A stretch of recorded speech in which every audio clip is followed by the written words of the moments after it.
दोस्तों, यूरोप का वह चेहरा तो हाल ही में हम सभी लोग देख रहे, जिसमें यूरोप भारत के साथ एफडीए कर चुका है और यूरोप के 27 अमीर देशों की मार्केट का भारत को ड्यूटी फ्री एक्सेस मिल चुका है। लेकिन सबसे बड़ी बात यह है कि भारत ने यूरोपियन यूनियन के हाल ही में अपनी शर्तों पर झुका है और दूसरी बड़ी बात यह है कि भारत अब फुल एक्शन में आ चुका है और खासकर उन देशों के लिए जो भारत के लिए भेदभावपूर्ण रवैया अपनाते और भारत को अपनी नज़रों में कुछ नहीं समझते। लेकिन भारत ने टेट फॉर ट्रेड रणनीति को अपनाना शुरू कर दिया, जिससे इन देशों की खटिया खड़ी होना शुरू हो रही और खासकर इसका शिकार बना है यूरोपियन यूनियन, क्योंकि यूरोपियन यूनियन में 27 अमीर देश आते और ये देश भारत की आज़ादी के बाद से ही भारत के साथ भेदभावपूर्ण अपना रवैया को अपनाते आ रहे और भारत ने हाल ही में कुछ सालों में जब से आर्थिक तरक्की करना शुरू कर दिया है, तब से इन देशों की तिरछी नज़र भारत पर टिकी रहती, जहां भारत की कंपनियां इनके सीधे निशाने पर और भारत का जो प्रोडक्ट है उन पर एक्स्ट्रा ड्यूटी लगाई जाती। इनके द्वारा भारतीय कंपनियों के प्रोडक्ट्स पर छोटी छोटी कमियां निकालकर या तो उन्हें रिजेक्ट कर दिया जाता है या फिर उन पर एक्स्ट्रा ड्यूटी इम्पोज कर दी जाती, जिससे इन देशों में भारतीय कंपनियों को अपने सामान बेचने के लिए कई दिक्कतें आती रहती। हालांकि फ्री ट्रेड एग्रीमेंट होने के बाद यूरोप के देश भारतीय कंपनियों के प्रोडक्ट्स पर एक्स्ट्रा ड्यूटी तो नहीं लगा पाएंगे, लेकिन इंडियन प्रोडक्ट्स पर कमियां निकालने की समस्या अभी खत्म नहीं हुई और इसीलिए अब भारत खुद एक्शन में आ चुका और उनकी रणनीति उन्हीं पर ठोक दी, क्योंकि हाल ही में खबर निकल कर आ रही है कि यूरोपियन यूनियन के लगभग 1500 से ज़्यादा आइटम को भारत की तरफ से वापस लौटा दिया गया, जिससे यूरोपीय देशों की सांसें थम नजर आ रही हैं। पूरे डेवलपमेंट क्या है इस वीडियो में समझते। नमस्कार दोस्तों, मैं राधेश्याम और आप देख रहे हैं KSR न्यूज़ 24। देखिए, इस बात में कोई दो राय नहीं कि भारत और यूरोपियन यूनियन के बीच व्यापारिक साझेदारी लगातार बढ़ती जाए और दोनों के बीच सामानों को इम्पोर्ट और एक्सपोर्ट पहले के मुकाबले काफ़ी ज़्यादा हो चुका।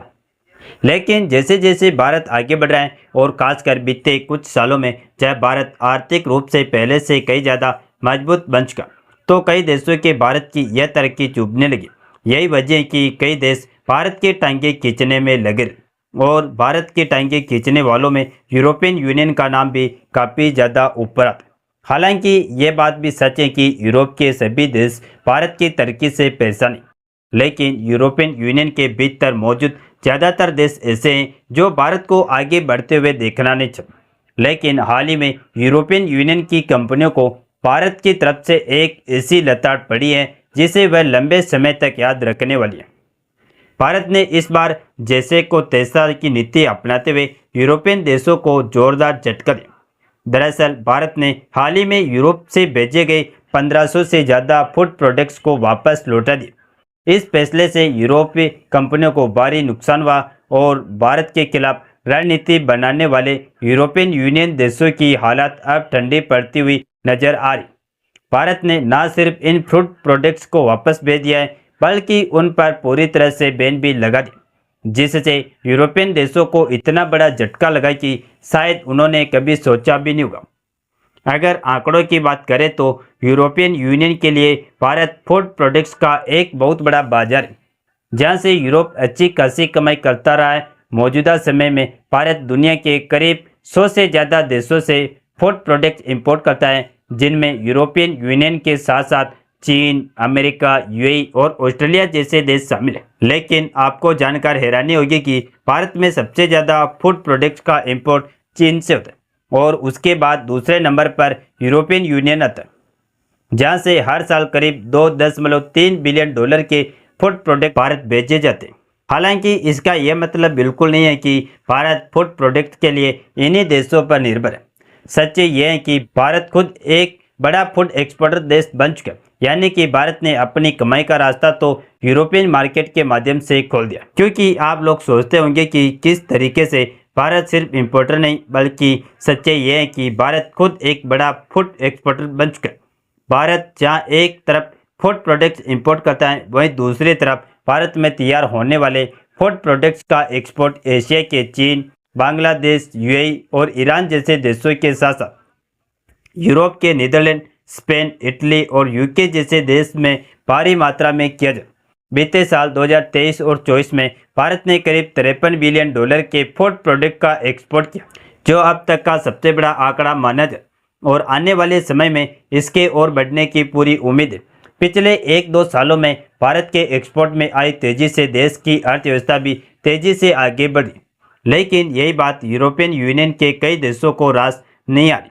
यही वजह है कि अब भारत से यूरोप भेजे जाने वाले फूड प्रोडक्ट्स में छोटी मोटी कमियां निकालने की कोई कसर नहीं छोड़ी जाती।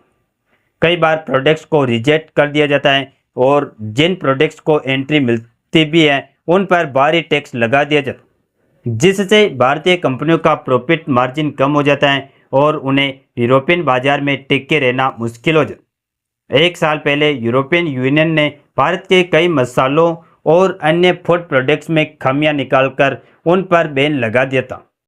जिससे भारत को बड़ा नुकसान हुआ। लेकिन अगर सही मायनों में देखा जाए तो यूरोपियन यूनियन ने यह कदम उठाकर खुद अपने ही पैर पर कुल्हाड़ी मारी।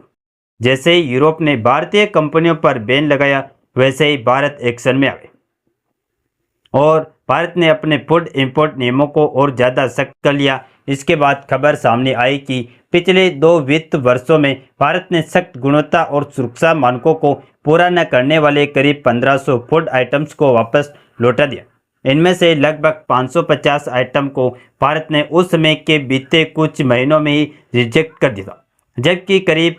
1000 आइटम को पिछले 1.5 से 2 साल के दौरान वापस भेजा गया। इससे यूरोपियन कंपनियों को बड़ा झटका लगा, क्योंकि जिस रणनीति के जरिए यूरोप भारत के टांगे खींचना चाहता था, उसी रणनीति को भारत ने अब यूरोप की कंपनियों पर लागू कर दिया। हालात ऐसे बन गए कि यूरोपियन कंपनियां अब यूरोपीय यूनियन से रिक्वेस्ट कर रही हैं कि किसी भी तरीके से उन्हें भारत में दोबारा एंट्री दिलाई जाए। हालांकि यूरोपियन यूनियन ने उस समय भारत से बात करने की कोशिश भी की, लेकिन भारत ने साफ शब्दों में मना कर दिया। भारत ने दो टूक कह दिया कि पहले भारतीय कंपनियों के साथ हो रहे भेदभाव को खत्म किया जाए, अपना रवैया बदले, उसके बाद ही पहले जैसी एंट्री पर बात हुई। हालांकि अब जब यूरोपियन यूनियन के साथ भारत ने एफटीए किया भी, तब भी भारत इस चीज़ को हमेशा के लिए बड़ी ही करीब से परखने वाला है, क्योंकि भारत ने साफ कर दिया कि यह तो अभी भी शुरुआत है और आगे चलकर यह मामला और भी ज़्यादा बड़ा हो सकता है, क्योंकि यह मुद्दा इतना गंभीर हो चुका था कि भारत और यूरोपियन यूनियन के बीच होने वाले फ्री ट्रेड एग्रीमेंट पर भी असर पड़ने की उम्मीद थी। फिलहाल दोनों देशों के बीच हाल ही में हुए मुक्त व्यापार समझौते से भारत के लिए यूरोप का बाजार और यूरोप के लिए भारत का बाजार खुल चुका है। लेकिन अगर आगे चलकर यूरोप भारत के खिलाफ भेदभावपूर्ण रवैया रखता है तो इसमें अड़चनें साफ देखी जा सकती, क्योंकि भारत और यूरोपियन यूनियन के बीच ट्रेड में भेदभावपूर्ण रवैया खासतौर पर कृषि उत्पाद, टेक्सटाइल, स्टील, फार्मा और केमिकल सेक्टर में देखने को मिलता है, जहां यूरोप सख्त गुणवत्ता मानक, पर्यावरण नियम और पेटेंट कानूनों के जरिए भारतीय उत्पादों की एंट्री मुश्किल बना देते, जबकि अपने किसानों और उद्योगों को भारी सब्सिडी देते। अब सवाल यह है कि क्या यूरोपियन यूनियन भारत के खिलाफ अपनाए गए इस भेदभावपूर्ण रवैये को बदलेगा या नहीं? आपकी राय क्या है, नीचे कमेंट में जरूर बताएं और इस वीडियो को एक लाइक करके अपने दोस्तों तक शेयर जरूर करें ताकि उन्हें भी जानकारी मिल सके। इसी तरह और भी नॉलेजेबल वीडियो देखने के लिए हमारे चैनल KSR न्यूज़ को सब्सक्राइब करके बेल आइकन को ऑल पर जरूर सेलेक्ट करें। जय श्री राम, जय जय भारत।